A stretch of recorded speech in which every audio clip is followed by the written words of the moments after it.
We were talking earlier with Patricia when she called about ways to harness psychic ability, how to develop yourselves. And I have my own routines that I use for grounding myself. Do you have like a simple 4-step plan or something, like, or a routine you do every day that helps ground you that people may want to attempt?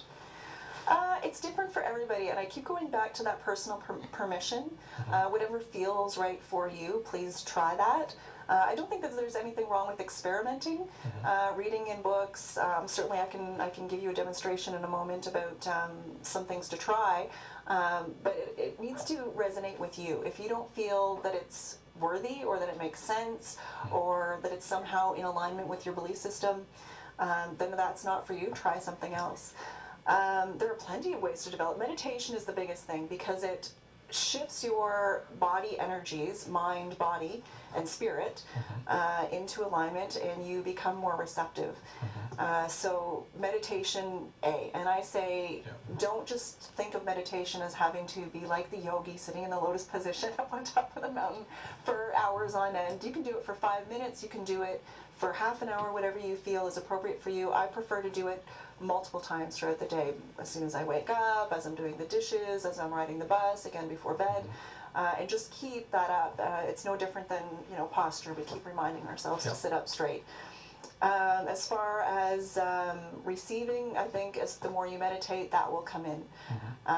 Experimentation is fine. I do recommend that you speak with professionals first before doing too much experimentation, but certainly, dream journaling, that type of thing. I think that's pretty a healthy way to start. As far as energy healing, are we okay to do this demonstration? Yes, let's do a demo. Okay. One of the very first exercises that I learned in feeling energy with my hands, I learned this, I think it was in my early 20s, it was a long, long time ago, we won't say how long ago, but I was with a group called I think they were the Paranormal and Psychic Support Group. Okay. And we met regularly, and we had a guest come in, and we all teamed up, and he said, okay, now what I want you to do, and you can all try this at home, put your hands together, and you're going to rub, rub, rub until you create a lot of friction, and you're going to keep doing it until you feel, it's almost like your blood pulsing. So just keep going until you feel some pulsing sensations in your hands. And as soon as you feel that, try holding your hands apart at whatever distance you feel comfortable, and very slowly coming in together. And just paying attention to whatever shifts you might feel as you do that, realizing that you're going to be picking up the energy from your other hand. So, and you can always keep going back, rubbing your hands again.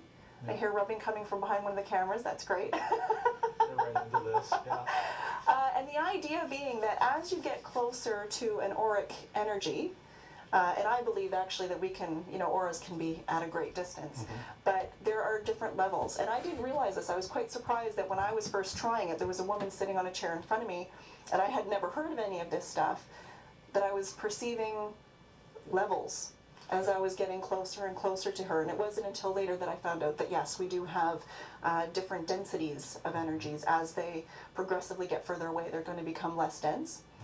But certainly you can try that. You can try it with your own hand. You can try it with any part of your body, other people, inanimate objects, your pets, trees, anything. Just trying to pick up that energy. And so you're looking for things like changes in sensation. So as I was going along, I'm feeling pulsing. Perhaps I would feel a lessening of the pulse or a strengthening of the pulse. I may feel a change in temperature, either hot or cold. I may start to feel other things in my body. The more you become aware of what's going on, what kinds of changes are happening, the more you will develop. And certainly if it's something that you want to take further, you can seek out a professional to help you with that. And I can see where that goes, because you can feel the change within yourself. You can feel your hands coming together. So if you're doing a Reiki session on somebody and you're not even putting your hands on them, you're scanning them for their energy, aren't you? Yes, absolutely. That's exactly what happens. And anybody can do that. You can feel all of a sudden a cold spot. I'm sure you've heard that with ghosts many times. I feel cold all of a sudden, and there shouldn't be this cold spot. Why? And even just on yourself. Another great time to do it in the tub. This was actually my earliest experience, and I didn't realize I was doing it. I was just a little kid in the tub, always had to wash the feet first, and it drove my grandmother nuts whenever I was visiting. You don't use your washcloth on your feet first, you wash your face first, and then move down. But I had to start with the feet first, and I didn't realize that that's what I was doing. Now that I know, I can look back and say, yeah, I knew that I had to work with my feet first for some reason. But yeah, in the tub is a really great time because you're paying attention to your body. Yeah.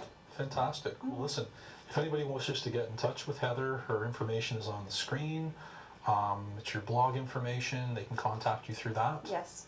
Well, thank you for coming in, sharing your experiences, Thank and you. giving us a quick introductory course on energy.